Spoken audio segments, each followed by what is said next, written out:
Amigas, amigos, muy buenas noches. Volvemos aquí en Trastienda, en la Radio de las Madres, como todos los lunes a esta hora. Esta noche estamos con el equipo completo, como siempre, de que estamos a distancia, puntualmente todos. Tenemos a Amado, a Jacobo, a Fernando, a Agustín, al Gallego Martínez. Y bueno, esta noche tenemos un invitado que es Lucas Rubinich, que es profesor titular de Sociología en la Facultad de Ciencias Sociales de la Universidad de Buenos Aires, investigador del Instituto Gino Germani y director de la revista Siete Ensayos. Lucas, muchísimas gracias por estar con nosotros esta noche. Te agradecemos muchísimo el tiempo que nos dedicás y gracias por aventurarte a... Y la valentía de venir a Trastienda, ¿no? Un placer siempre estar con ustedes, un placer, realmente. Sí, eso que no lo conoces bien. Aventurarse es una gran palabra, Raúl.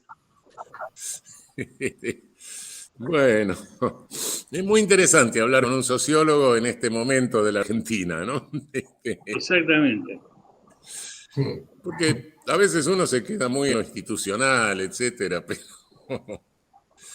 pero este despelote institucional, y despelote es una expresión muy castellana que la usa el Quijote incluso, ¿no? Cervantes la usaba.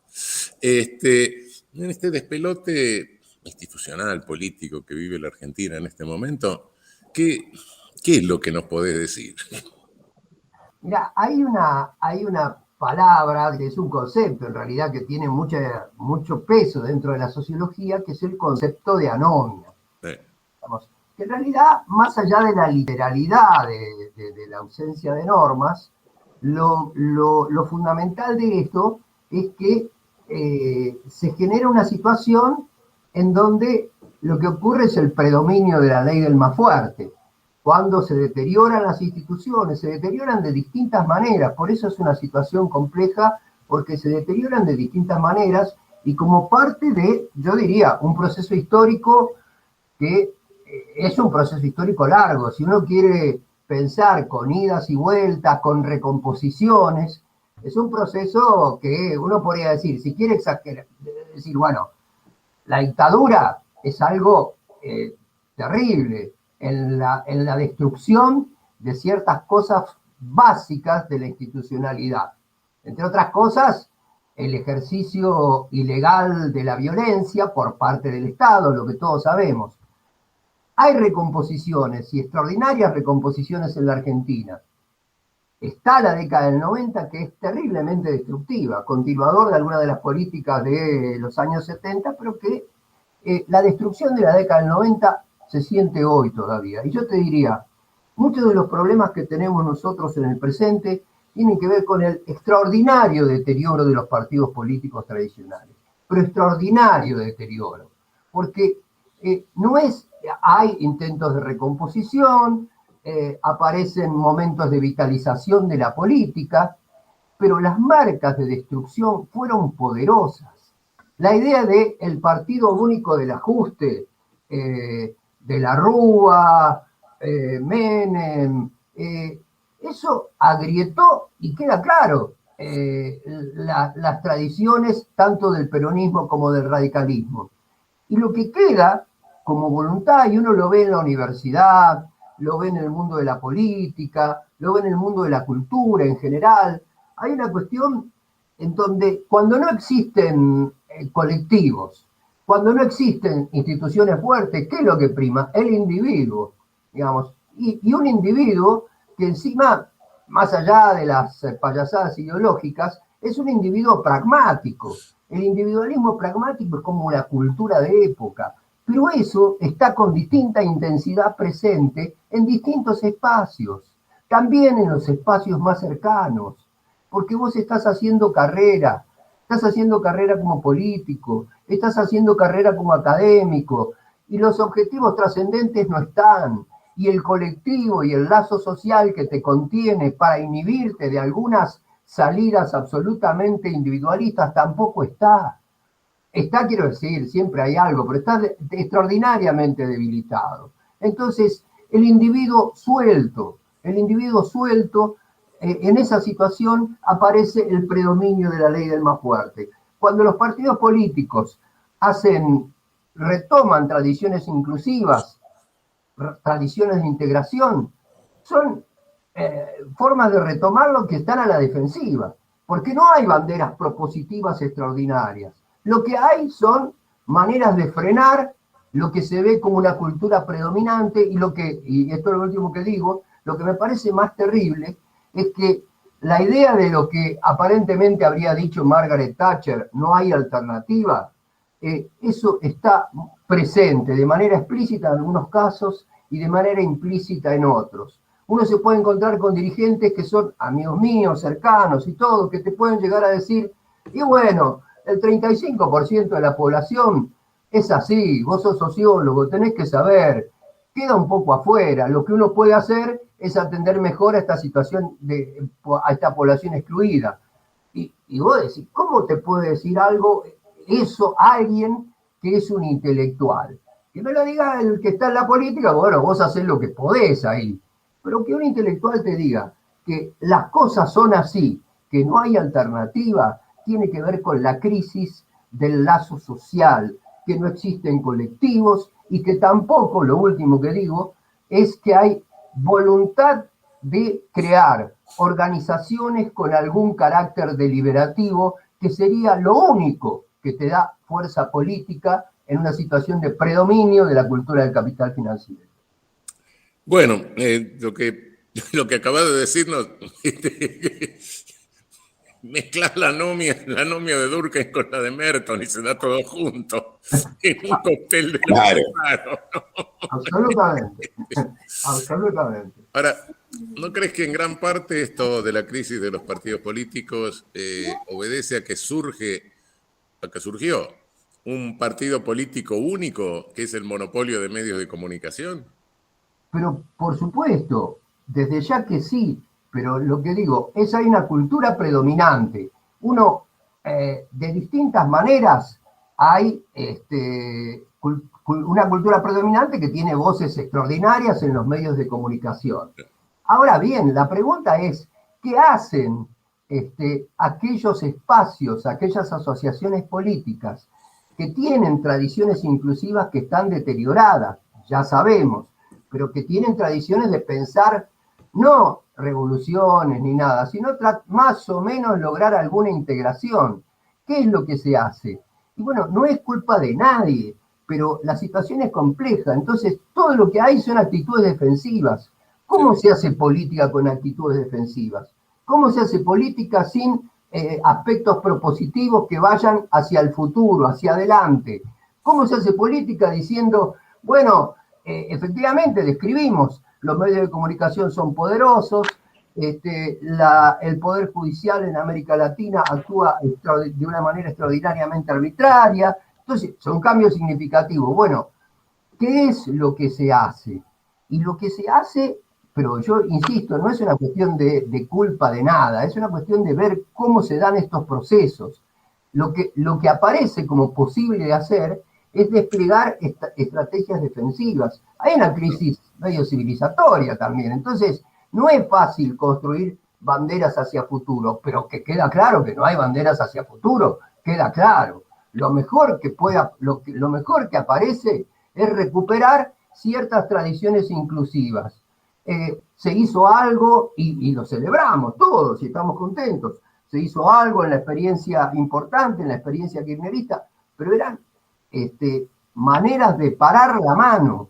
Son formas de parar la mano, que quiere decir de pararse defensivamente frente a una cultura que es extraordinariamente predominante. E insisto con lo de cultura, porque tiene que ver con cuando se debilita el lazo social, cuando no se pueden construir colectivos con identidades más o menos comunes. ¿Qué es uno? Es un individuo. Entonces te animás a hacer cualquier cosa. La idea de que vos podés pasar de un partido político al otro, y que vos decís, bueno, qué sé yo, hoy estoy acá, es una carrera, es como una carrera laboral. Hoy estás acá, vos tenés varios hijos, tenés una hipoteca, y bueno, después vas al otro lado. Yo lo ridiculizo un poco, pero te juro que encima hay casos así. Esas posibilidades se dan. Entonces, ¿qué es lo que ocurre con esa situación? Hay una crisis importantísima que afecta distintos espacios y los partidos políticos o las asociaciones políticas en esa situación defensiva también tienen miedo de plantear una forma organizativa que plantea aspectos deliberativos, porque se sienten en una situación de minoría, en una situación de relaciones de fuerza adversas. Pero tampoco hay mucha apuesta por la construcción de otras relaciones de fuerza, de la única manera que se pueden construir las relaciones de fuerza, que es con organización popular que tenga aspectos deliberativos. Creo que no hay otra salida. Pero, a ver, ¿cómo se construye un sentimiento de comunidad, por así decir? Yo creo que se construye a través del conflicto, ¿no? Y claro. Si vos planteas el conflicto, ganes o pierdas, no importa. Claro. Podés ganar, podés perder. Bueno, un conflicto puede salir un averiado, qué sé yo. Claro. Pero en la medida en que lo dejás planteado, y bueno, abrís un espacio de lucha en el cual se te encolumna con un sentimiento de comunidad en la lucha una cantidad de gente, ¿no? Pero si no lo planteas... Es perfecta la definición tuya, por supuesto, claro. ¿Cómo se construye una identidad colectiva? ¿Cómo se construye comunidad? Y bueno, la construcción de comunidad en cualquier sociedad, en una sociedad compleja mucho más, está absolutamente explícito de que tiene que haber una situación de conflicto. Claro. Hay una situación de conflicto y eso refuerza esta... Ahora, lo que ocurre es que muchas veces, creo que en los últimos tiempos se ha confundido la lucha política con la lucha electoral. Y claro, la lucha electoral es otro problema. La lucha electoral es la suma de individuos en una opinión, no es un colectivo. Lo que ocurre cuando uno recuenta los votos y dice, votaron todos a tanto, son el 50 y pico %. ¿Qué es eso? Es la suma de votos individuales, no es la construcción de una identidad colectiva. Por eso, la suma de votos es algo que puede ser hoy 50, mañana puede ser 30. Ahora, cuando vos tenés una construcción de comunidad basada en el conflicto, y como vos bien mencionabas, el conflicto es conflicto. Entonces, se puede ganar y se puede perder. Y el conflicto tiene riesgos. Y el problema es que cuando vos no asumís el conflicto y estás en una situación de una relación subordinada en las relaciones de fuerza, se asume una especie de ética de la responsabilidad que es una aceptación de las relaciones de dominación. Digamos. Es una ética de la responsabilidad un tanto ingenua, digamos, que es aceptar el estado de cosas tal como viene. Y eso es un problema extraordinario en los cambios en la cultura política. ¿Qué es? Yo estoy preocupado también por el mundo académico. ¿Por qué nos preocupamos? Nos preocupamos por la manipulación electoral, pero no nos preocupamos como una mirada crítica. Nos preocupamos para ver cómo interpretamos. Entonces nosotros también formamos parte del proceso técnico de ver cómo funciona la manipulación electoral. Y entonces queremos encontrar formas buenas de manipulación electoral, y eso aparece como si fuera la lucha política. Y la verdad que no hay que subestimar ese aspecto. Pero... No, el aspecto académico tampoco lo subestimo para nada, no. Si con lo que está pasando institucionalmente hay un silencio de toda la academia jurídica, quiere decir que estamos mal, ¿eh? Claro. Y además, Raúl, yo te digo, el individualismo pragmático, como me gusta llamar así a mí este momento histórico de predominio del individualismo pragmático, está en todos los espacios. Entonces, yo soy de la carrera de sociología.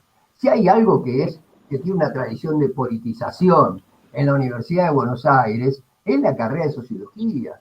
Y la carrera de sociología, siempre tenemos voces allí, pero estamos mucho más tranquilos que en otros momentos. ¿Por qué? Porque tenemos que cumplir una serie de pautas con la reorganización del mundo académico. Los jóvenes que están ingresando a la carrera académica, la reorganización del sistema académico a nivel internacional es una reorganización que promueve el individualismo, que resta la posibilidad del debate colectivo, que inhibe el debate entre distintos espacios. Entonces, vos estás preocupado simplemente por ver cómo construís, cómo publicás 12 artículos para lograr la aceptación del mundo académico. No se pueden publicar 12 artículos por año seriamente. No, pero y en revistas con referato, porque no los publiques en otra, no. Claro, en las revistas con referato. Claro. ¿En qué te convertís? Aunque eso es una parte... No importa, ¿cómo no podés producir 12 artículos? Bajás 3 libros y haces un artículo. Bueno. Después bajás 2 libros y haces un artículo. Copias las ideas, no las palabras, como decía un profesor que tenía yo en México. Bestia, no se copian. Claro, pero palabras, se copian eso las termina peor. Pero termina peor, porque esos referís terminan haciéndote parte de un club. Y un club que piensa todo más o menos parecido. Claro. ¿Sí? Entonces queda mucho menos lugar para esquemas disruptivos en la sociedad. Claro. Es un pensamiento burocrático, vos te acostumbrás, no es culpa de nadie, digo, son estructuras que pesan sobre la acción humana. Entonces, vos sos un experto en ver cuáles son las formas que te posibilitan la habilitación para entrar en las revistas Grupo 1 con referato. Entonces, las que tienen mejor nivel. Entonces, vos sabés cómo hay que hacer los resúmenes, vos sabés qué hay que citar, vos sabés cómo se redacta, sabés todo eso. Y muchas veces las discusiones internas de grupos tienen que ver con ese aspecto burocrático. Es decir, ¿y el pensamiento? ¿Dónde está el pensamiento? Bueno, eso es un problema y hay que asumirlo, y hay gente que está asumiendo estas cuestiones, nosotros estamos haciendo debates sobre esto, pero aunque parezca una cosa absolutamente pequeña, no es pequeña, porque tiene que ver con cuáles son los espacios donde se puede producir conocimiento. ¿Cuáles son las limitaciones? También tienen que ver con las mismas limitaciones que tienen los espacios de la política, donde cada uno está librado a su carrera personal, ocurre en el mundo académico, donde cada uno queda librado a su carrera personal, y allí la idea de producir pensamiento, de producir conocimiento, se debilita en función de una mirada extraordinariamente burocrática del mundo académico e individualista. Está muy bien lo que decís en cuanto a individualismo pragmático, porque el individualismo en sí no es malo, claro. Si es auténtico, claro. Te reafirmás tu personalidad. Lucas. Pero en esto no. Eso, sí. Ahí te quiero agregar, Lucas y Raúl, esto de haber convertido esa palabra pragmático en un objetivo y no en una herramienta. Y me parece que esa es parte de la razón neoliberal, que es un poco, me parece lo que explicaba Lucas, que está sucediendo en el campo académico. Y en la política, te diría que el correlato de todo esto que vos estabas diciendo es esta idea que la política abandona el campo del conflicto y de la política para convertirse en administración. Claro. Y tiene hasta una variante académica, ¿no? Todo el management, como lo llaman, el gerenciamiento. Entonces han obligado a la política a dejar de ser política y a convertirse en administración de lo posible encima. De lo posible viene definido por fuera de la política. Sí. Absolutamente. Una construcción de lo posible, que siempre la aceptación de lo posible es la aceptación de lo posible definido por nosotros, porque ahí está la ausencia de conflicto. Lo posible se construye, vos construís tu otro posible. Digamos, la idea de que hay que aceptar lo posible es la aceptación de lo posible construido por nosotros. Digamos, no hay voluntad de construir otro posible. Y en verdad es un problema lo que vos mencionás, Amado, acerca del pragmatismo, porque irremediablemente la cosa pragmática forma parte de la acción humana y obviamente que forma es parte constitutiva de la política. Ahora, cuando vos tenés proyectos, sabés hacia dónde vas, vos podés irte para otro lado, hacer alianzas que no sean las mejores, equivocarte, pero tenés la bandera de un proyecto sostenido en una experiencia de colectivo social que te sostiene.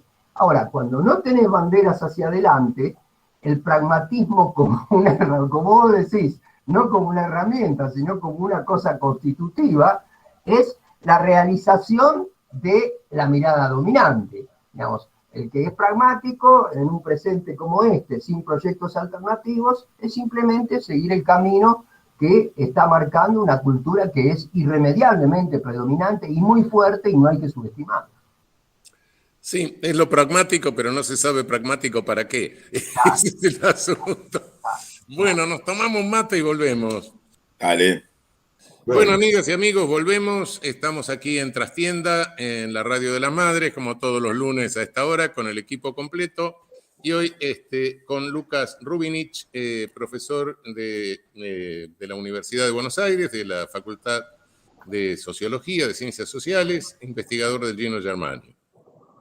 Lucas, quería preguntarte, después del análisis que hiciste en el primer bloque sobre el individualismo pragmático, el colectivo, digamos, los proyectos colectivos, ¿cómo juegan las faltas de internas en estos procesos que podríamos decir antimovilizantes en función de que no hay exposiciones o disidencias programáticas, aún dentro del mismo movimiento, aún dentro del mismo partido?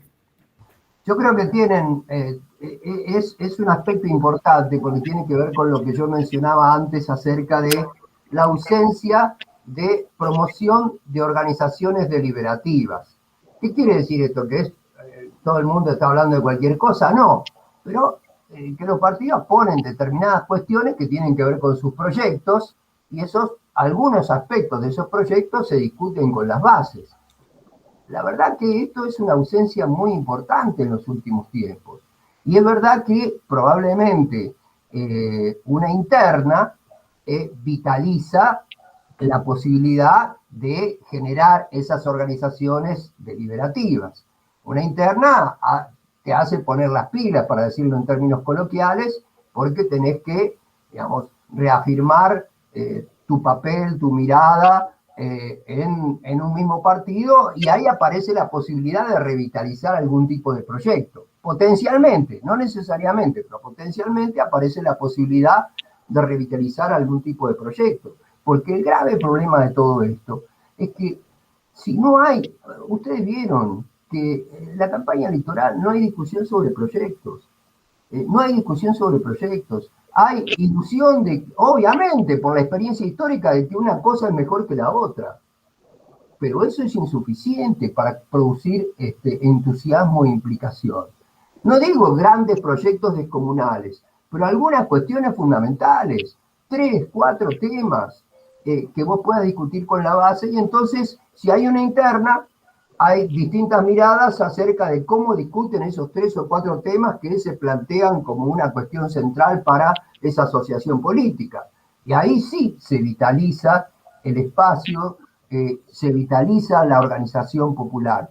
Y convengamos que en los últimos tiempos la organización popular ha perdido su carácter deliberativo. Siempre uno puede encontrar ejemplos a contrario, pero digo, en términos generales, hay una disminución, porque hay un peligro de la dirigencia que está en una situación de debilidad, de relaciones de fuerza adversas, cree que la posibilidad de discusión a veces puede generar conflicto. Entonces hay el mito, que era muchas veces un mito y un prejuicio del peronismo como una situación vertical, muchas veces se reafirma en el presente porque no hay mucha posibilidad de discutir. Y así vos tenés la fragmentación de pequeños grupos con presencia barrial que tienen voluntad de decir alguna cosa diferente, y como tienen voluntad de decir alguna cosa diferente, quedan afuera o quedan a un costado.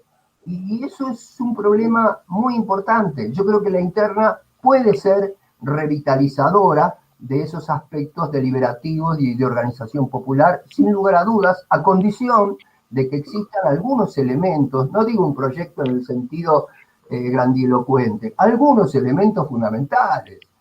Lucas, respecto a lo que estás diciendo, yo no creo que haya habido alguna oportunidad dentro del peronismo, históricamente hablando, tan pero tan propicia para generar una, digamos, discusión interna. Una discusión interna que se puede haber visto plasmada, te das cuenta, digamos, en distintas listas que van, te das cuenta, digamos, a interna. De hecho, te das cuenta en estos momentos, en pro de la unidad, básicamente, se bajó una línea de listas únicas. Y fue un error. ¿Por qué? Porque no hay listas únicas. Esta es la verdad. Hay gente que quiere profundizar el camino del kirchnerismo originario, hay gente que piensa que vamos demasiado despacio, hay gente que piensa que estamos bien, porque estamos, te das cuenta, digamos, en el plano de consenso. O sea, hay muchas visiones dentro del peronismo en estos momentos. Yo creo que hubiera sido bastante, digamos, movilizante lanzar, por lo que hizo Rossi en Santa Fe. Rossi se la jugó en Santa Fe. No estaba de acuerdo con la orientación que le daba Perotti, te das cuenta, al gobierno provincial, y de hecho salió a dar una interna, digamos, independientemente de las características políticas de la interna, de cómo se fueron agrupando los sectores que dirimieron esa interna. Pero situaciones parecidas a esa, donde vos planteás que, bueno, ¿por qué no vamos más allá? ¿Por qué no modificamos la justicia? ¿Por qué no avanzamos más claramente a favor de la redistribución? ¿Por qué no grabamos más a los que más tienen? ¿Por qué? Hay muchos porqués que están irresueltos dentro de nuestro espacio. Entonces, esa bajada de línea de unidad, listas únicas, fue desmovilizante para el peronismo. El peronismo está desmovilizado. Esta es la verdad. Y se hubiera puesto mucho más en movimiento, se hubiera participado, digamos, de interna, se hubiera podido votar una lista que reflejara mejor, digamos, lo que son sus aspiraciones. No creo que estemos todos de acuerdo con el rumbo con el que marcha el gobierno. Creo que hay gente que tiene, digamos, algunas disidencias. No piensa abandonar el barco, no son disidencias que hagan que salte del barco. Por eso no crece electoralmente Cambiemos. Cambiemos saca los mismos votos que sacó en el 2019. Pero hecho de esa latencia, te das cuenta, digamos, de conflicto no resuelto, de discusión no dada, básicamente, dentro del peronismo internamente, fue muy desmovilizante. Ustedes están incurriendo en una contradicción. Y sí, ¿por qué critican a la Corte por la interna? ¿Te das cuenta? Claro. Es la rebelión de los que entraron por la ventana. Claro, son ventanales. Sí, Amado, tenés razón, es la rebelión de los que entraron por la ventana. Sí. Podríamos decir que es la Corte Windows. La Corte Windows. Pero además ahí está presente la idea de esa situación más individualista, porque como no hay expresión política de miembros de la Corte que representan claramente, bueno, algunos sí, pero quiero decir, no hay una diversidad de representaciones más o menos ordenadas, también allí hay individuos haciendo su juego. Claro. Puede para acá, para allá, para lo que sea. En el fondo también tiene que ver con su propia carrera, más que con cuestiones trascendentes. Claro, porque esta no es una corte, una interna en una corte ideológicamente dividida, alinea. Y vos te pones de un lado, te pones del otro. Claro. Pero acá no te da esa posibilidad porque no hay una cuestión ideológica. Claro. Uno dice, no, sabe que el juez tal tiene una mirada frente a la cuestión de la exportación y la organización de las instituciones y la legislación tal. El otro no, el otro tiene una mirada más liberal. No es así, es así. Digamos, uno responde más a un grupo de poder y los otros hacen su carrera como pueden. Sí. Desgraciadamente es así. Pero estamos de acuerdo en relación a que fue muy desmovilizante el tema de que no haya habido interna. Pero sin lugar a duda, ¿no? Esa desmovilización se tradujo claramente en la falta de participación. Gallego, los votos que nos fueron a votar. Conceptualmente es la negación de la supuesta propuesta, porque un frente que no tiene partes no es un frente. Muy bien, Amado. ¿Dónde se expresan las partes? Brillante, Amado. Muy bien, exactamente. ¿Es la unidad de qué? Claro, una coalición que se forma, te das cuenta, digamos, el frente de todos, para derrotar al macrismo en las elecciones del 19 y la derrota con un amplio margen de votos, es una coalición, tiene distintos puntos de vista, tiene distintas orientaciones con respecto a cómo hay que manejar la realidad y tienen, digamos, la necesidad de discutirlo. Este es el tema. En política, si vos no podés discutir, perdiste. Y la única forma en la democracia liberal burguesa son las elecciones. Yo creo que hay un hilo conductor, como se decía antes, entre la medida de no impulsar cambios en el Poder Judicial, básicamente en la Corte Suprema de Justicia de la Nación y la idea esta de unidad de cementerios, unidad sin disidencias, unidad sin conflicto.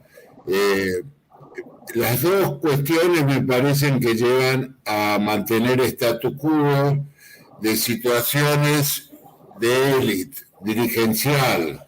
Sí, señor. Muy bien, Jacobo. Total. Y que totalmente dinamitan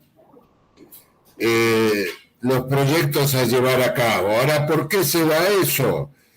Y se da por una visión ideológica de cómo organizar las instituciones en una república que tiende a mejorar derechos, que tiende a abrir debates sobre esas cuestiones principales de disidencia política de signos ideológicos.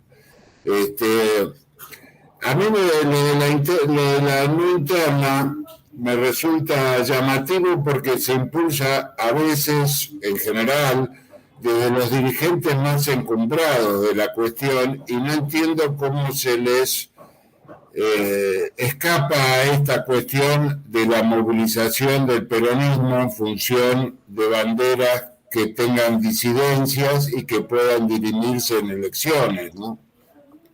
Sí, tenés razón, Jacobo, exactamente así. Sí. Como diría Fidel, son lobos de la misma camada, básicamente. No, y además le hace de tutor a la falaz proposición de Milei de la casta política. Bueno, exactamente a eso yo me iba a referir, porque la idea que tiene una ambigüedad conceptual, pero que de todas maneras tiene alguna solidez de argumento, de la casta política. Y bueno, la idea de la casta política es cuando el sistema político se aísla de sus representados y en algunos casos funciona muy bien. Si uno tuviese que pensar cuál es la democracia ideal para la cultura de época del capital financiero, aunque se le desacomodó, la democracia ideal era Chile, donde vos tenés una clase política muy consolidada, que no tiene ningún problema. Vos sos Partido Socialista y podés salir a romperle la cabeza a los estudiantes secundarios, poder reprimir a los mapuches. A los migrantes ahora. Cierta unidad de clase política y hay un espacio que es un espacio electoral. Y realmente la relación vital con los representados prácticamente no existe. Quiero decir, no existe. Ahí aparece. Y entonces, ¿cómo aparecen los conflictos? Y cuando no hay internas, aparecen los conflictos de manera burda, o en todo caso aparecerán los conflictos de manera más dramática, porque no es que vos anulás las disidencias con la anulación de las internas. Hubo gente que se quiso presentar a internas y jurídicamente con esas idas y vueltas de las reglamentaciones fueron de alguna manera censurados. Entonces, eso es un problema porque eso existe. El conflicto está allí, está latente. Vos no podés definir que no existe conflicto cuando existe una diversidad de miradas y eso va a tener algún tipo de expresión y se expresa de las peores maneras, reforzando, para volver al principio, una situación que para el mundo en general, para la gente en general, es vista como la situación de anomia, más allá de cómo se nombre. Sí, eso es peligrosísimo, ¿no? Son situaciones totalmente distintas, por supuesto, pero no te olvides que justamente Hitler y su partido suben con una posición antipolítica. Claro. Entonces, cuidado. Esto de los partidos parte, nosotros somos la unidad y bueno. Hay que ser un partido único, porque todos los partidos partiendo la sociedad, bueno, es un juego de intereses personales, y eso en medio de una situación crítica, como era la situación alemana en los años 30, provocada por los aliados, por supuesto. Bueno, fenómenos provocaron un desastre, sumado a la crisis del 29, y bueno, y ahí tenés al Führer. Ese es que para decirlo en términos más amplios, lo conceptual que yo dije al principio, él construyó Él construyó lazo social. Claro. Él construyó lazo social. Claro que sí. No pudieron, él construyó comunidad contra el sistema político. Claro. Aparte es una cosa muy importante, encontró cómo hacerlo. Encontró una cosa que es muy sencilla, que es explicarle a los alemanes quién tenía la culpa de todo. Esta es la cuestión. Sí. Era la casta política, te das cuenta, digamos, que estaba totalmente dominada por el judío, la oligarquía judío mundial, básicamente. Una cosa que él creó, te das cuenta al fin. Que venían de antes diciendo, bueno, estos tipos habíamos ganado la guerra y esto nos hicieron perder en la diplomacia. Exactamente. Falacia de esta naturaleza. Bueno. Hay un problema que tiene que ver con la historia reciente nuestra, que efectivamente, producto de una situación de conflicto de los años 60-70, vos tirás por la ventana la categoría de enemigo. Ahora bien, vos que sos, tenés una mirada más democrática, que recuperás tradiciones de integración, tirás por la ventana la categoría de enemigo. Ahora bien, los otros sectores, los sectores que tienen cercanía con el poder internacional, que están ligados a la cultura, al capital financiero, independientemente de que eso sea mentado así o no, tratan como enemigos a cada una de las fuerzas que se promueven, que se proponen ni más ni menos que lograr algún tipo de integración. Entonces, la verdad que es una situación paradójica. Los sectores llamados populistas en América Latina aparecen con más preocupación por la institucionalidad que los sectores que burdamente reivindican el republicanismo liberal y que están asociados a esta cultura internacional del capital financiero. Entonces, es una situación problemática abandonar la idea de que existe otro, digamos, llamalo como quieras, sino que es enemigo porque aparece como remedando estas situaciones conflictivas, como un adversario poderosísimo que te trata como enemigo, sin lugar a dudas, sin lugar a dudas. Claro, Lucas, pero esto se ve desde, sacando Haití, esto se ve desde las independencias, donde los independentistas están más preocupados por la institucionalidad y porque no vuelva a la restauración que por romper todos los lazos, salvo Haití, digo. Y sucede con los movimientos continuamente, que se quieren acoplar a, sea la modernidad, sea el coloniaje, de la teoría que nos paremos, sea la institucionalidad, a lo que dicta el mundo que hay. Porque en realidad sos enemigo desafiando su esquema de privilegios. Y no pueden percibirlo de otra manera.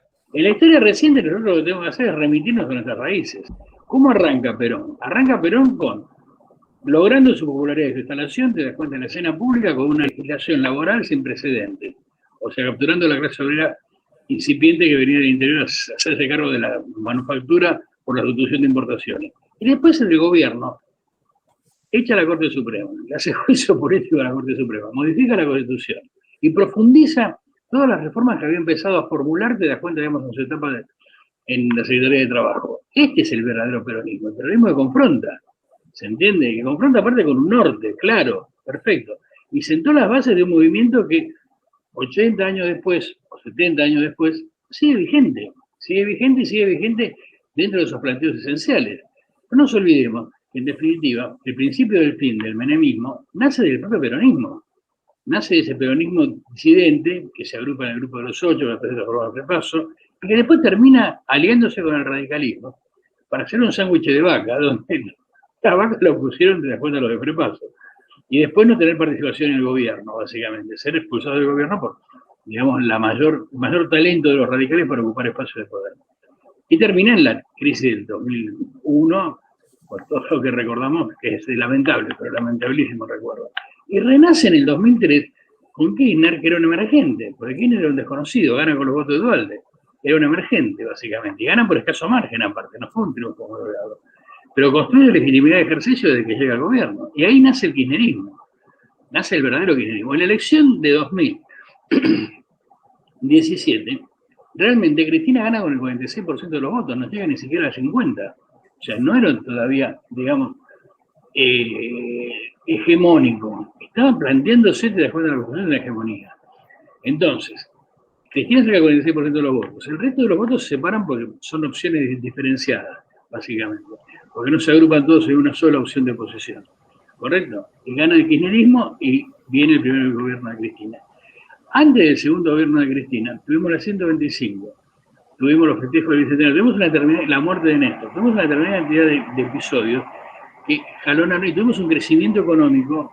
Acá está el ministro de Economía de esa época, honrándonos, formando parte de este panel, un crecimiento económico sin precedentes. La renegociación del segundo tramo de la deuda externa, que llegó hasta el 93% de ¿Cómo de este panel, de esta familia disfuncional? De esta familia, muy bien, de esta familia, gracias. Que uno tiene por elección. Y ese crecimiento brutal, digamos, económicamente hablando, por un lado, y por otro lado, digamos, las circunstancias que jalonaron ese crecimiento le alcanzaron a Cristina a sacar el 54% de los votos, que fue la mejor performance que se dio, te das cuenta, en la etapa post-peronista, básicamente. Perón había llegado a ganar con el 60 y pico % de los votos en 1952. Entonces, y con el 60 y pico % de los votos en 1963. Entonces, esa es la realidad del país en estos momentos. La realidad de un país dividido, claramente, dividido trágicamente, y aparte, donde el campo popular es tremendamente vulnerable. Fue vulnerable, te das cuenta, en el 2015 a las operaciones mediáticas. O sea, ¿por qué gana Macri? Macri gana de casualidad. Gana por unos miserables punto y pico, con todo a su favor. La prensa, los medios hegemónicos, las campañas de dinamitamiento de los candidatos. O sea, todo coincidió para que Macri alcanzara el 51% de los votos en el 2015. Después, Macri es expulsado violentamente del poder por el propio peronismo reunificado, básicamente, que le gana por amplísimo margen. Y hoy estamos frente a una PASO donde realmente la oposición no incrementó su caudal de votos. Nosotros perdimos, digamos, nuestro caudal de votos. Y esa pérdida de caudal de votos tiene que ver con eso, con la desmovilización, con el consenso, básicamente, entre comillas. Y no tiene nada que ver con la... Queridas amigas, amigos, volvemos aquí en Trastienda, en la Radio de la Madre, como todos los lunes, hoy con Lucas Rubinich, profesor titular de la Universidad de Buenos Aires, de la Facultad de Ciencias Sociales. Bueno, sí. Lucas, yo quería hacerte algunas preguntas sobre la educación en contexto de encierro, que vos tenés una trayectoria, llamémosle, de décadas. ¿En qué año empezaste a participar de la educación en contexto de encierro? Y básicamente cuando inició el programa UBA 22 en la Universidad de Buenos Aires, que fue un programa realmente revolucionario a nivel internacional, porque las experiencias, entiendo yo, puede haber otros, pero las experiencias de armar un espacio institucional educativo de nivel universitario adentro de la cárcel, era una experiencia absolutamente novedosa. Y yo en ese momento creo que era profesor adjunto de una cátedra que dirigía Ricardo Sidicario, y nosotros dijimos tenemos que ir allí, porque también era una opción, había cierta ambigüedad. El programa de la UBA tenía mucho entusiasmo por la cosa democrática, y había algo así como la gente va voluntaria, ¿no? Hay decisiones institucionales que hacen que, por ejemplo, yo fui director de la carrera de Sociología como 4 veces. Nosotros tuvimos una voluntad decidida de participar de la educación en contexto de encierro porque nos pareció y vimos la experiencia que había sido extraordinaria, porque le posibilita a las personas un espacio de libertad, digamos, como lo decían muchos de los compañeros, era un espacio de libertad.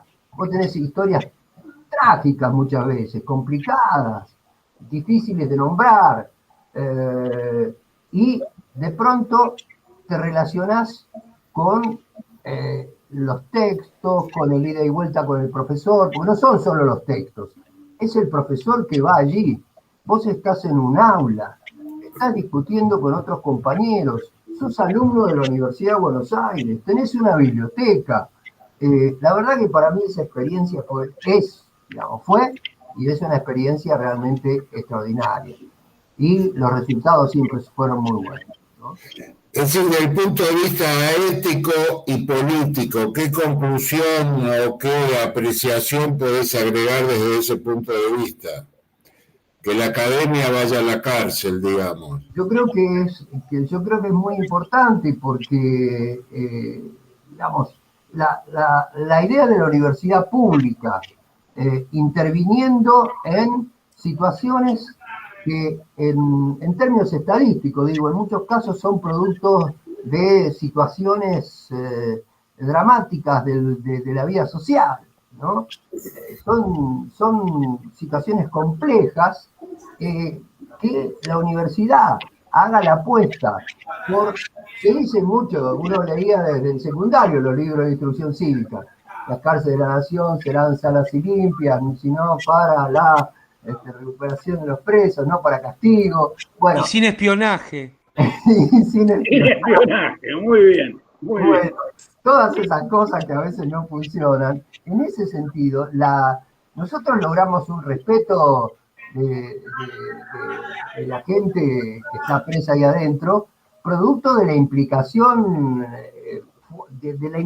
de los profesores, que se trata, el tipo es un estudiante, está acá, es un estudiante o está allá, no importa. Y encima muchos de los estudiantes tienen esa historia de situaciones dramáticas, sociales, que te hacen derivar en el delito. Entonces, también una reflexión de los estudiantes sobre su propia experiencia.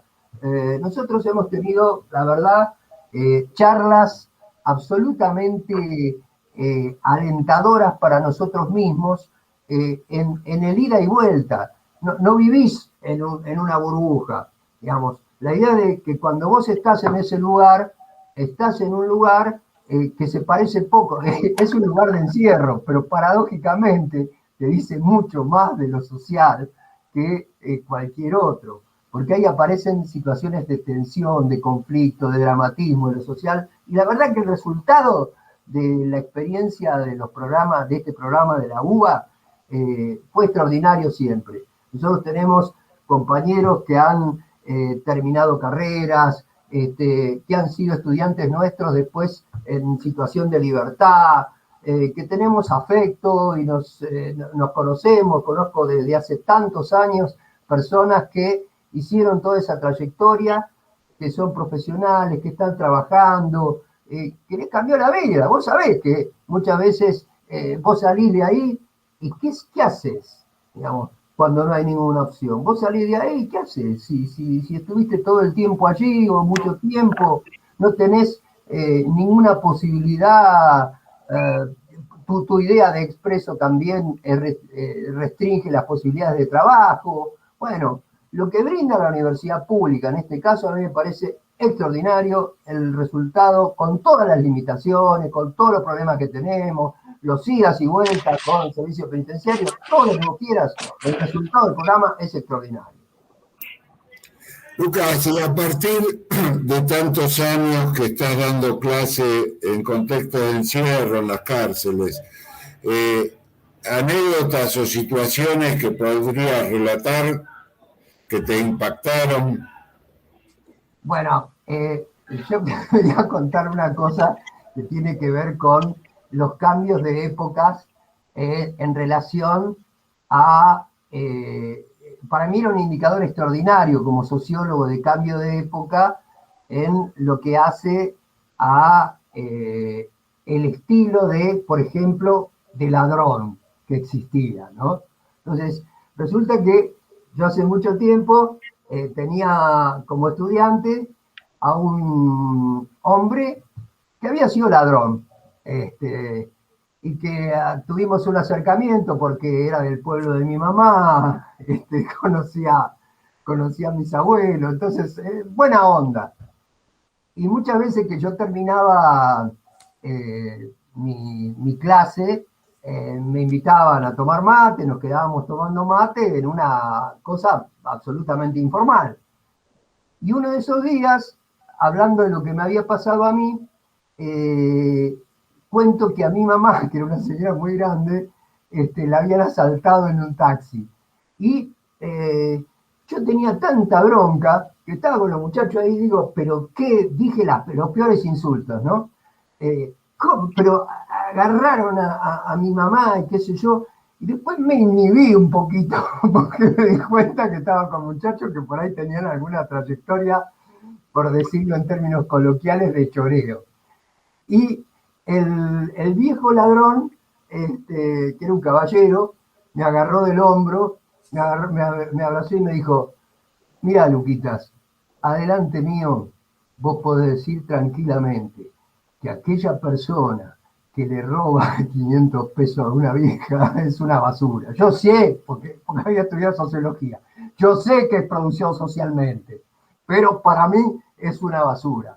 Esa gente no vale 2 mangos, decía. Entiendo, me explicaba, que son producidas socialmente. Y hubo una situación de respeto ante él porque era un señor con una trayectoria importante dentro del mundo de la cárcel. Y esa anécdota, lo que yo te digo, es un cambio en la época. Hoy al principio hablamos de la anomia, y hablamos de la anomia también en relación al mundo social en general. Cuando las reglas del juego del delincuente de los 50, 60, del ladrón, eran muy claras. Siempre puede pensarse alguna otra cosa, digamos, en términos puntuales uno me puede encontrar algún tipo que se mandó macaras terribles. Pero en términos estadísticos uno se encontraba con estas reglas del juego. Bueno, y este señor era portador de esas reglas del juego y le parecía que no era muy honorable robarle a una señora mayor 500 pesos, y le parecía más, él exageraba y le parecía que era despreciable. Entonces, para mí eso era un indicador extraordinario de los cambios de época. Después apareció una película que hizo una chica que se llamó Pibe Chorro, y yo decía, ahí está la distancia extraordinaria donde se quebró el lazo social en el mundo popular, donde el Juanito Laguna de Antonio Berni, el último Juanito Laguna de Antonio Berni, es el Juanito Laguna que va caminando hacia la fábrica. Juanito Laguna va en el medio de un despelote, de los collages, hay suciedad, y qué sé yo, pero Juanito Laguna va caminando tranquilo por su camino a un objetivo que es una fábrica que echa humo. Ese Juanito Laguna se sentía seguro en su territorio, estaba tranquilo, nadie lo iba a tocar, o como me dijo una vieja entrevistada que fue obrera de la fábrica argentina de alpargatas, me dijo: mirá, querido, nosotros nos levantábamos a las 5 de la mañana, íbamos caminando por las oscuras calles de La Boca y nadie nos iba a tocar porque éramos obreros. Bueno, eso era una sociedad integrada. La sociedad desintegrada es la del que le robó a mi mamá, y peor, la de la película Pibe Chorro, el pibe que mata al otro pibe. Esa es la situación. Y el ejemplo del cambio de época lo encontré de la mano de ese señor que estaba ahí tomando mate conmigo en la cárcel de Devoto, y que realmente era todo un caballero. Lucas, ¿y vos no pensás que hay una degradación, llamémosle, de convivencia comunitaria que también se expresa en la cárcel, así como la vida fuera de la cárcel? Y bueno, uno no vive la verdad que uno está en la misma sociedad. Entonces, yo digo, hay problemas en el mundo universitario, hay problemas en el mundo político, y hay problemas en el mundo carcelario también. Entonces, la idea de la construcción de esos valores que tenían que ver con una experiencia, pero no de individuos particulares, sino de sociedad integrada. Lo que yo cuento de ese señor es un chorro de sociedad integrada. Un chorro de sociedad integrada no le roba al obrero. Un chorro de sociedad integrada deja que la señora que va a la fábrica argentina de alpargatas camine con tranquilidad. La desintegración hace que aparezca la guerra de todos contra todos, aún en el propio territorio. ¿Por qué no va a aparecer también esas idas y vueltas, esos arreglos, esa destrucción de la comunidad identitaria también en el mundo carcelario? Y que de hecho aparece, y aparece con mucha fuerza, con la cuestión de la distribución de la droga barata por los barrios. Es realmente, y la presencia, se acaba de publicar un libro de un compañero nuestro que se llama Javier Aullero, y que Jacobo lo conoce, que se llama, el título de la editorial le puso Entre narcos y policías, pero la verdad el título original sociológico era El Estado ambivalente. Y dice algo que es bien interesante, que tiene que ver con la agencia policial produciendo jóvenes que reparten droga barata y la agencia policial castigando a los jóvenes que venden droga barata, que ellos ponen en el lugar para vender droga barata. Y lo dice con mucho fundamento porque tuvo acceso a escuchas, no sé de qué manera, del mundo policial, y transparentó algo que quizás todo el mundo sabía, pero que de todas maneras me pareció significativo que lo construya como objeto analítico, pensar esa situación. Entonces, ¿cómo no va a pasar eso? ¿Cómo no va a ocurrir algo dentro de la cárcel? ¿Cómo no va a destruir el lazo comunitario si esos pibes ya tienen una relación compleja? Cito a otra persona que escribió un libro, un muchacho periodista que se llama Cristian Alarcón, escribió un libro que se llama El día que me muera quiero que toquen cumbia. Y sí, es la historia de un muchachito delincuente de la zona de San Fernando. ¿Qué tenía ese muchachito? Había tenido como un maestro que lo relacionaba con la otra época. Aunque él vivía en esta época, lo relacionaba con la otra época y el pibe no quería que vendieran droga en el barrio. No quería que vendieran droga en el barrio, aunque él también era un poco consumista. Pero tenía como un valor, se había puesto como una bandera. Hizo un operativo que secuestró un camión de la Serenísima y repartió yogures. Era un ídolo en el barrio. Bueno, fue muerto por la policía, obviamente, muy jovencito. Y lo que hay en el libro de Cristian Alarcón es algo que a mí me parece extraordinariamente significativo, que tiene que ver con esta ruptura del lazo social. Es el cambio en los usos de la violencia en las clases populares. El cambio en los usos de la violencia en las clases populares.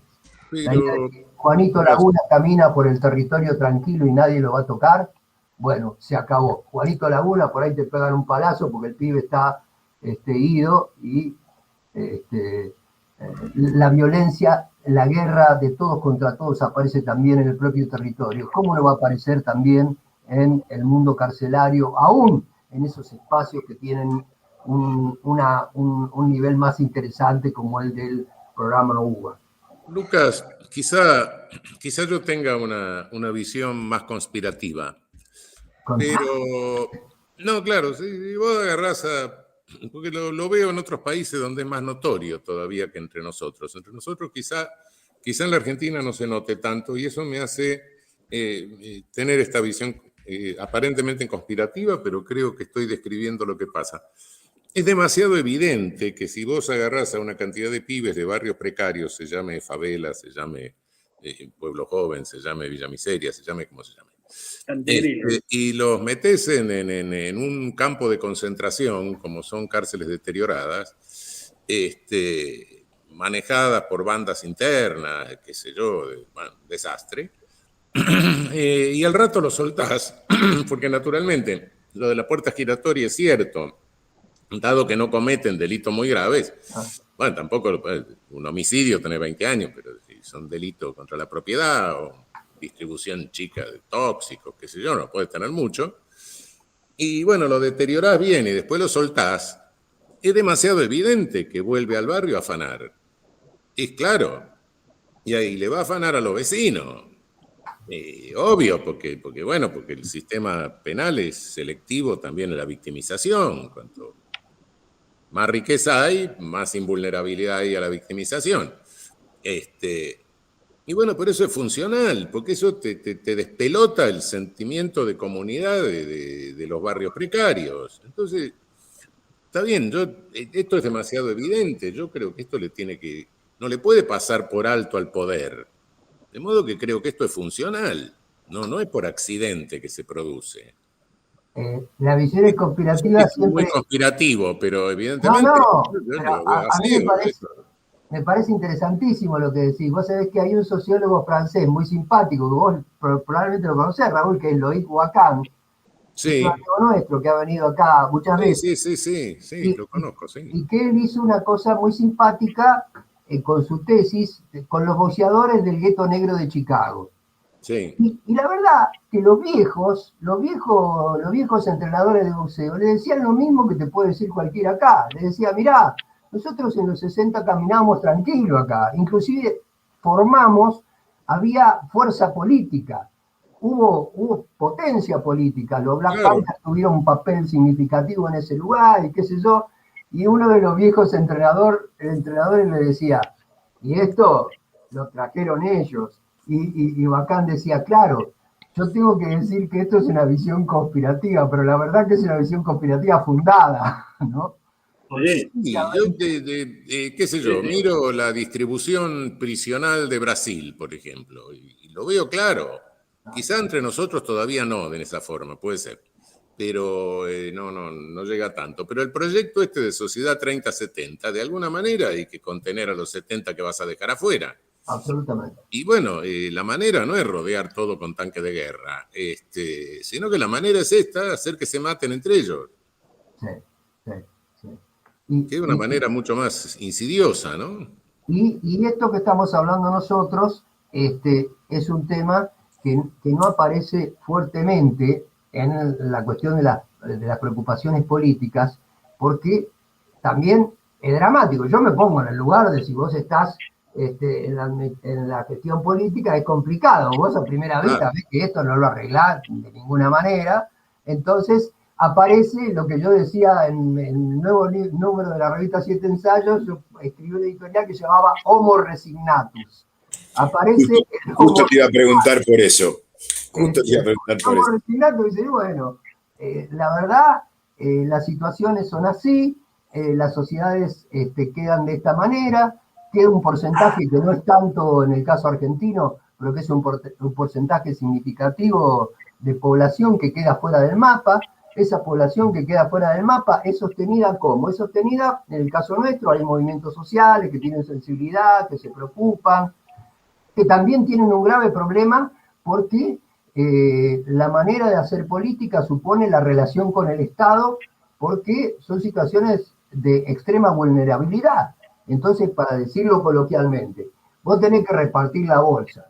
Digamos, ¿cómo repartir la bolsa? Independientemente de que a esa bolsa la acompañes con reflexión, con formación política, que en algunos casos sean más interesantes que otros. Ahora, vos tenés que hacer política sobre esa población excluida que está en situaciones como las que vos marcabas, Raúl. Ahora, el proyecto de una mirada política debería decir, bueno, mirá, nosotros a largo plazo creemos que esto es algo absolutamente contradictorio con las tradiciones de integración de nuestra mirada. Hay que pensar cómo se hace, independientemente de que ahora no pueda, ¿no? Y claro. no aparece esto como una cuestión de banderas en el mundo de la política, aparece como algo naturalizado. El 35% de la población se quedó afuera. Bueno, nosotros lo atendemos mejor. ¿Qué hacemos? Repartimos mejores fideos, le damos mejores fideos. Los otros, bueno, no es tan así, porque si ustedes miran el Ministerio de Bienestar Social, de Desarrollo Social de Carolina Stanley, puso una cantidad importante de dinero para la distribución mediada por los movimientos sociales, porque es un recurso importante, independientemente de la voluntad de los compañeros que están trabajando sacrificadamente allí, para la reducción del conflicto social. Entonces, es un problema naturalizar esa situación de exclusión que tiene los problemas que mencionaba Raúl al principio. Es una situación de exclusión donde se los pone allí, se los encierra en ese lugar. En Argentina hay otras cosas que son más interesantes, pero uno no puede pensar que las cosas son así. Por eso yo decía el homo resignatus. Pero es que... manera de decir, y bueno, no hay vuelta. Las sociedades se organizan así, de esta manera, los cambios de época tienen que ver con esto, no me digas estas cosas porque te quedaste en el 45, hay que aceptar esta situación y nosotros haremos mejor las cosas que los otros. Y no me cabe duda que nosotros, diga al que me decía, yo le digo, no me cabe ninguna duda que vos vas a hacer mejor las cosas que los otros, pero es un problema que no plantees un objetivo a mediano o a largo plazo que diga esto es un problema extraordinario, y sobre todo para una sociedad que fue de movilidad social ascendente y extraordinariamente integrada como la Argentina. Para Argentina, un 50% de pobres es una catástrofe extraordinaria. Porque nosotros tuvimos los niveles más altos de alfabetización, tuvimos pleno empleo, tenías industria. Bueno, esa historia de la Argentina, 50% de pobres, es una catástrofe. Si vos no lo ponés como parte del debate político a esa cuestión, realmente es un problema y da como resultado que alguien diga, la casta política, la clase política que se aísla de la gente. Y bueno, eso a mediano plazo, yo te digo, tiene consecuencias dramáticas. Pero no sé, yo porque leía Hayek, que no es cierto que eso del pleno empleo es un mito. Bueno, nos malo, tomamos el último mate y volvemos. Pero hay que nombrarlo todas las semanas, es como Almagro, hay que nombrarlo todas las semanas. Hay que nombrarlo. Ya volvemos. Bueno, amigas, amigos, volvemos aquí en Trastienda, en la Radio de las Madres, esta noche con el equipo completo y con Lucas Rubinich. Bueno, estábamos conversando de varias cosas, así conforme, siempre como tenemos este programa así perfectamente delineado, la producción nos marca los temas, como vos te das cuenta, Lucas, nosotros tenemos una línea siempre, una temática en el programa, realmente no lo hacemos porque si lo hacemos igual no la cumplimos, así que... Una propuesta. Yo le voy a proponer al ex integrante de la Corte Suprema de Justicia de la Nación y actual integrante de la Corte Interamericana de Derechos Humanos que nos dé alguna opinión acerca del proceso que se está llevando adelante en la Corte, que se llevó adelante en la Corte esta semana. Un punto de vista respecto. Pero claro, habló en todos los programas de eso, menos en el de él, no va. Claro. Está bien que acá hace 2 años que lo viene haciendo, pero no puede no hablar de eso. Exactamente. Bueno, no sé, creo que en una de esas Lucas lo podría explicar mejor que yo, no sé. Porque si a mí me preguntan por qué se pelean, no lo sé. La verdad que no lo sé. Vos tenés en Estados Unidos, qué sé yo, bueno, ves en la Corte Suprema de Estados Unidos, unos tipos nombraron los republicanos, otros los demócratas, los republicanos son más conservadores, los demócratas se tiran más a lo liberal, qué sé yo, un fenómeno, uno no sabe por qué se pelean. Acá no se sabe. Como cuestión ideológica no hay, no sé qué es imprevisible, salvo Rosencrantz, que bueno, sí, tiene una definición ideológica. El resto yo creo que es la dinámica conflictiva que se da en todo tribunal colegiado. De repente se producen estas cosas por cuestiones de oficina, a ver quién tiene más poder interno, quién nombra más empleados, si puede nombrar al vecino, a la hija del vecino que le pide, qué sé yo, el otro que no. No sé, me parece que son cosas de esa naturaleza, ¿no?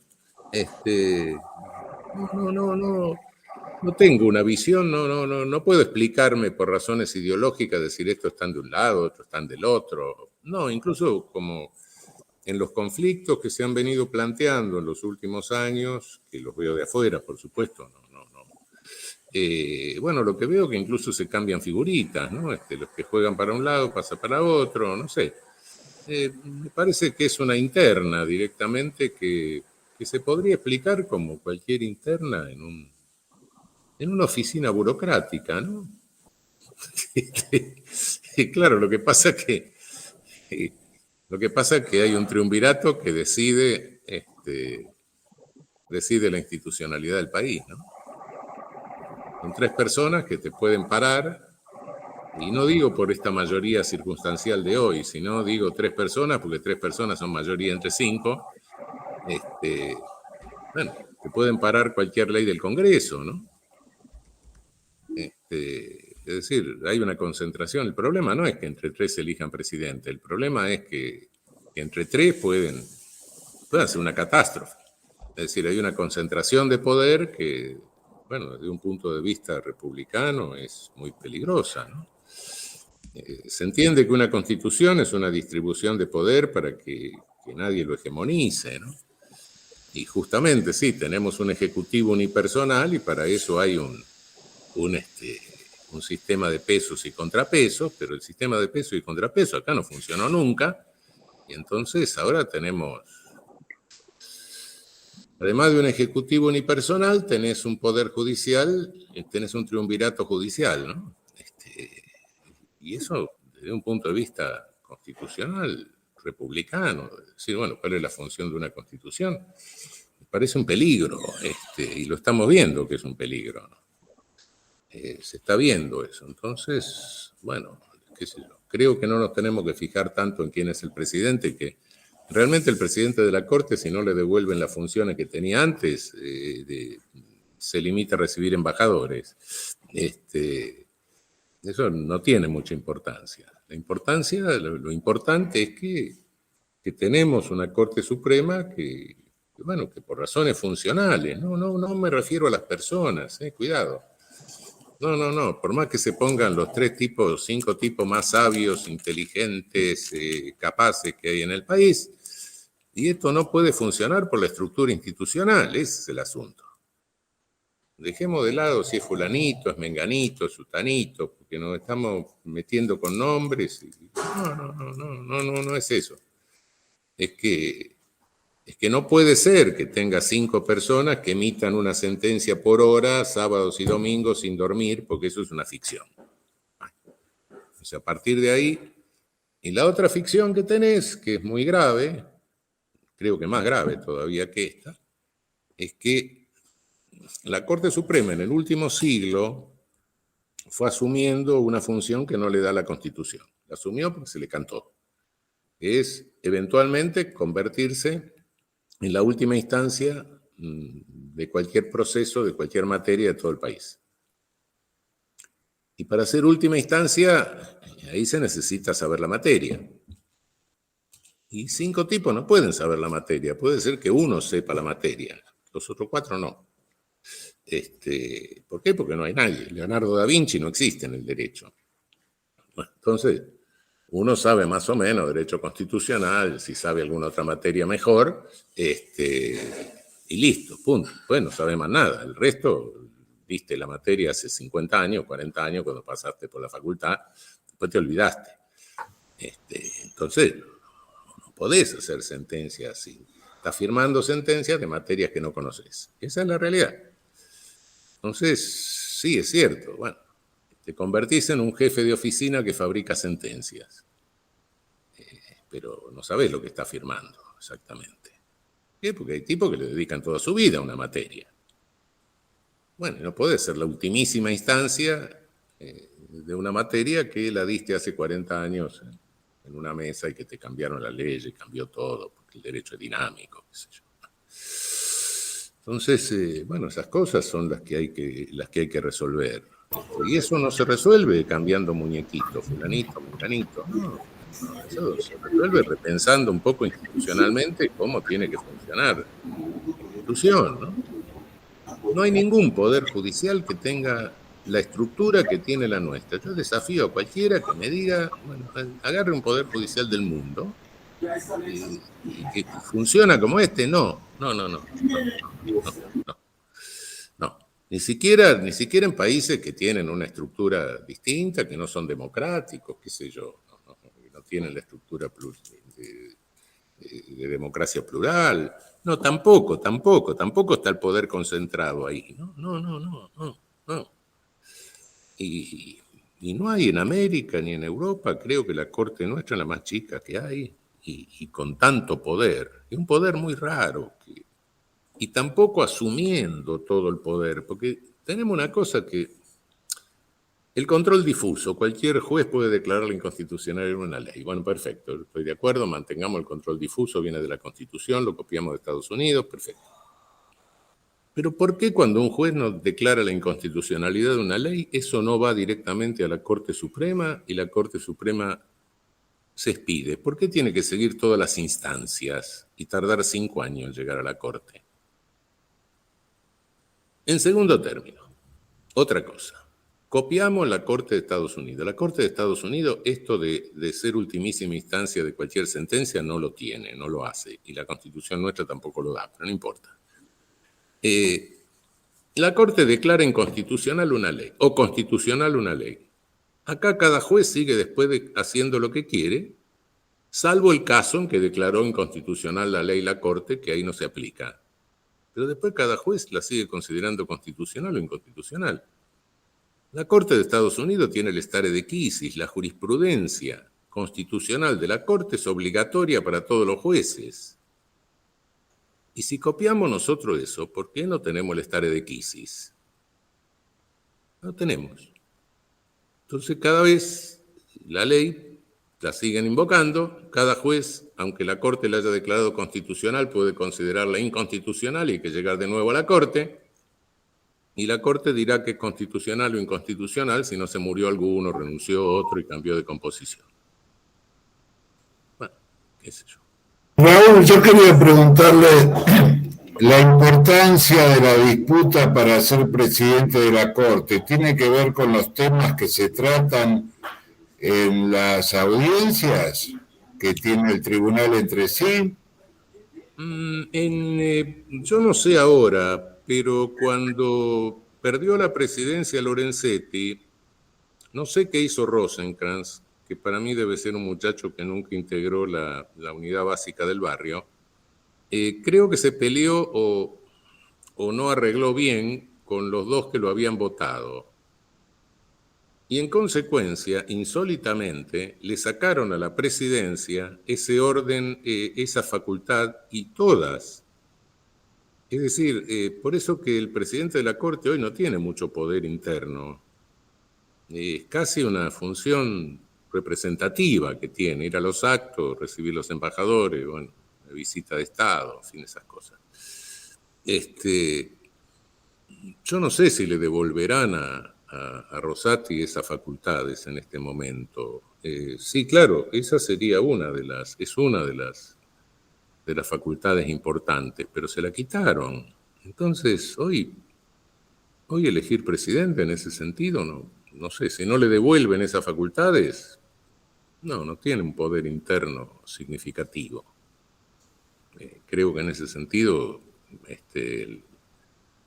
el presidente de la Corte no es muy significativo. Por eso no creo que independientemente de que me parece que no cuidan la imagen de la empresa al sacar todos estos conflictos a la calle, me parece que se están peleando por algo que, salvo que le devuelvan esa competencia, no tiene, no es un verdadero poder, ¿no? En fin, no sé. Es muy lamentable, ¿no? Es muy lamentable que se produzcan este tipo de fenómenos, pero bueno. Rememorando un poco, digamos, el pasado reciente, ¿no es una buena oportunidad esta, con el nivel de desprestigio que han logrado acumular estos muchachos cortesanos, para empezar a investir fuertemente contra el tema de la Corte? Me acuerdo del primer gobierno de Néstor, correcto, digamos, donde una de las primeras medidas fue justamente pararse de manos frente a la Corte por el tema de la amenaza, por el tema de la dolarización y la persecución de Corralito, y directamente cambiarlos. Empezaron el tema de los juicios políticos y forzar las renuncias que había que forzar. Sí, yo no diría investir contra la Corte, diría tratar de ordenar la Corte, tratar de que la Corte funcione, y funcione como tiene que funcionar en un país más o menos organizado. Es decir, que cada juez sepa lo que está firmando, porque está bien, me dicen, hay un argumento constitucional que dice una Corte, dice la Constitución, de modo que no se puede dividir en salas. No se puede dividir en salas para declarar la inconstitucionalidad de una ley, pero sí se puede dividir en salas para hacer lo que la Corte se atribuyó y que la Constitución no le da, el poder que le da. La casación, sí. Claro. Que ni es casación, es arbitrariedad, es una cosa. Tampoco tenemos casación, la casación nacional no existe, no, eso es un invento, no existe. Lamentablemente tenemos una ley única, códigos únicos con 25 posibles interpretaciones distintas sin que nadie las unifique. bueno, eso de momento es grave, pero bueno, ¿qué vamos a hacer? Es así. Pero bueno, qué sé yo, lo de arbitrariedad, hacer un tribunal para arbitrariedad por abajo de la Corte, a mí me parece que eso no funciona. Y no funciona porque la Corte sigue siendo suprema. Y el día de mañana la Corte también se va a poner a decidir la arbitrariedad del Tribunal de Arbitrariedad. Y entonces lo que hemos hecho es sumar una instancia. Sin contar con que crear ese tribunal por abajo de la Corte va a demorar 4 años más o menos. Bueno, no, creo que la solución es decir, de momento, bueno, hagamos una Corte de 15, dividámosla en 5 salas para las cuestiones de arbitrariedad, y cuando se trata de cuestiones de constitucionalidad, que son muy pocas por otra parte, yo no creo que la Corte en este momento tenga más de 100 causas de inconstitucionalidad, o 150, de la cual la mitad en una de esas pueden ser locuras directamente. Bueno, hay que voten los 15. Listo. El pleno, exactamente.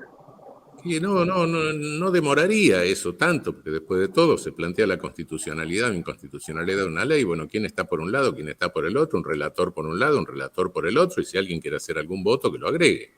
Y chao.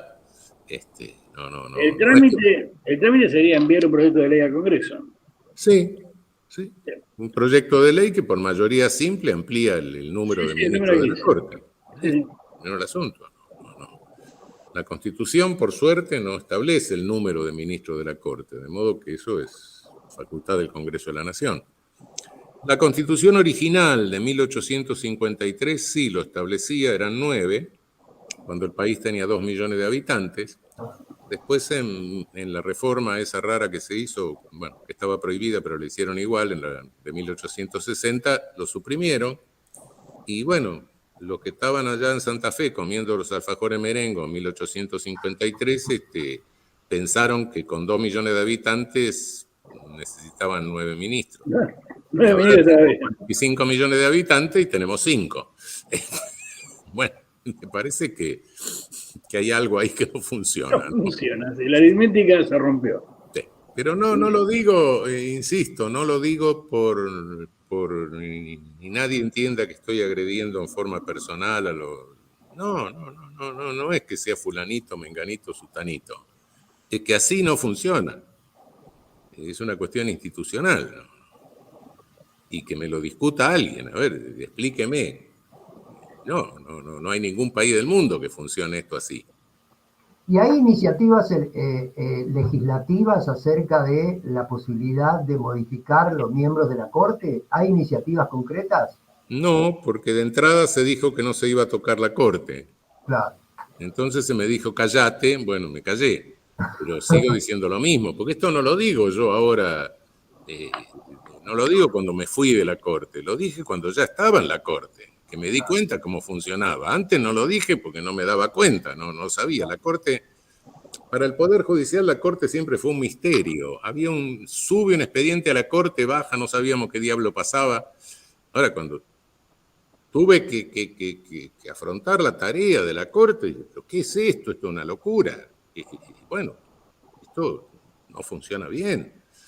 Entonces empecé a decirlo desde que estaba en la Corte. No es que lo digo después que me fui. No, lo dije siempre.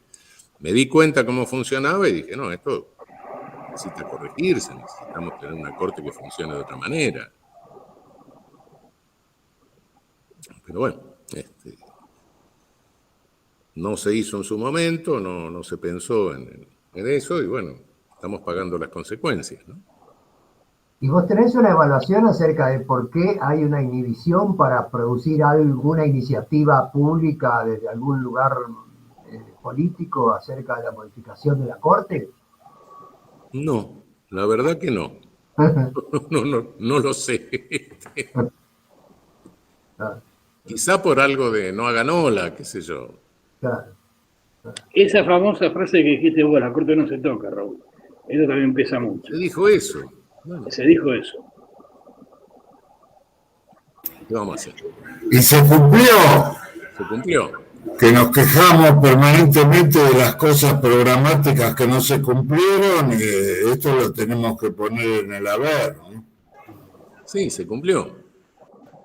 Y bueno, resultado, ese es lo que estamos viviendo.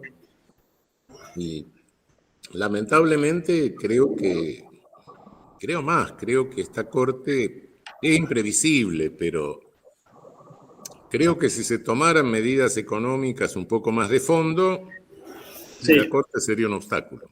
Exactamente. Y ni siquiera la Corte. Un obstáculo con esta estructura, un obstáculo va a ser los jueces hasta llegar a la Corte.